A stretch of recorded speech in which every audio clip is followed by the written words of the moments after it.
কাছাড়ে হারাং নদীর ওপর নির্মীয়মান সেতুর লোহার সামগ্রী চুরি হয়ে গেছে সেতু নির্মাণের জ্যাক সহ বিভিন্ন গুরুত্বপূর্ণ সামগ্রী।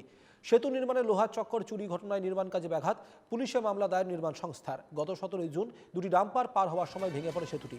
মন্ত্রী কৌশিক রায়ের তৎপরতায় শুরু হয় সেতু নির্মাণের কাজ। সেতু নির্মাণে লোহার সামগ্রী চুরি ঘটনা এলাকায় চাঞ্চল্য ছড়িয়েছে। ঘটনার তদন্তে পুলিশ।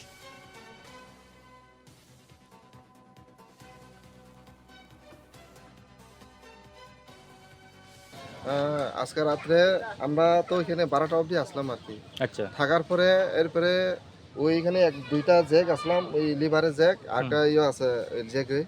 তো এইটি যদি মানে বাই চান্স যদি খুলে যালে সবাই তো ব্রিজ বেগ হয়ে যালে তো দুর্ঘটনা একটা কথাই হলো। তো এটার জন্য এখন তো আমরা তো এলাকার একটা সাহায্য চাইতেছি।